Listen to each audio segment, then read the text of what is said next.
medical researcher Kanji Yokotina lost his little sister to a tumor years ago due to ineffective treatment. To honor her legacy, he has dedicated his research to developing new medications for such condition. But as fate would have it, he overworked himself and passed away at the age of 31, only to be given a second chance at life in another world. When he wakes up, Kanji finds himself in the body of a 10-year-old boy named Fama de Medicus, the son of an esteemed family of medical practitioners in the Saiyan Empire, bearing the mark of a deity divine blessing. Fama is capable of performing a unique divine art, allowing him to create and reduce any substance with the knowledge of its chemical property. After reading through some pharmacological books, Fama realized that in this world operating on a similar medical practice as in ancient time. He also learned that the medicine is exclusively privileged to the nobility, depriving commoners of proper medical care. Using the knowledge from his past life and divine abilities granted to him, Fama resolved making the medicine available to those who need it, irrespective of class. This anime has about 12 episodes, premiered July 10th, 2022 to September 25th, 2022. Based off of a light novel, it is fantasy, isekai, and medical. Each episode is 20 minutes per episode, and it's rated PG-13. Let's get started into the review. What I really like about this isekai, especially Parallel World Pharmacy, is that even though I feel like some people think the isekai drama is overplayed, but I don't think so. I think what's really happening here, people who are given second chances to get a reset in life, and for this particular character, Kanji himself, to give him the opportunity to save people with medicine for what he couldn't do for his sister. And as you know, someone who tends to overwork themselves, not to the point where I pass out, but I have it done to a point where I've worked and my body was like, okay, you caught up on your work, your head of assignments, well, we're gonna get sick. So that's what my body did to help me to slow down and relax.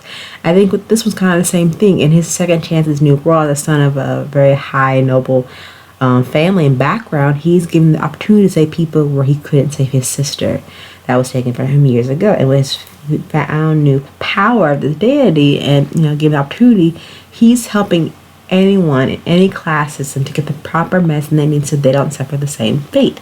And with his knowledge of what he knows of pharmacy from his past life, he's done to his lovely advantage to help the people around him, because he wants to show that medicine can be accessed to everyone despite their social background. And I think he wants to change that type of classing that is between like the rich and the poor, and he wants to show that through his ability to cure any disease in this new life that he's been given and in this new world. Now when he wakes up in his new setting, he's very confused because he doesn't remember anything by the time he remembers like how he fell asleep, but that's all he remembers. And then he jumps to the conclusion of how he got here, and with the help of his family maid, as you will call her, eventually becomes like his best friend, kind of explains the in and out of this world that he is in and like what sort of type of situation that he has placed himself in.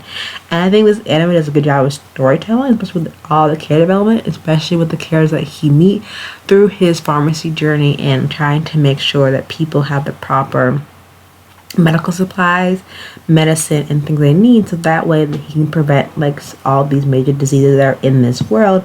And we'll kind of see similar diseases that we've heard of in our history and in our past. I think he's also trying to try his best at making sure everyone has a good quality of life. Even though his materials and at the time and notes in the new world that he's in is limited, he kind of knows what to expect and what herbs and remedies to use despite that, because he's taking his knowledge from the modern world to the past. And even though some things are limited back then, he doesn't let that stop him, and he does his best to make sure everyone's good with the acquired health that he needs. What's really different from the parallel world, with kind of like in the title of this anime, is that he's taking two worlds, the modern world that he was in and the past that he is in now, and combine the knowledge he needs to save a life, especially when he has met this maid. It shows him more of magical properties in this world. He has a lot to learn, but he's a fast learner, so he kind of connects the pieces really well together. But definitely check out Parallel World Pharmacy if you haven't already. I give this a 10 out of 10. That was very sweet, and some of the characters that interact with the main protagonist give a nice jolly hold feel and helps get the pacing of the story really well. It does get dark at time, but it's overall fun. So go watch it if you haven't already, and have a good day. Bye.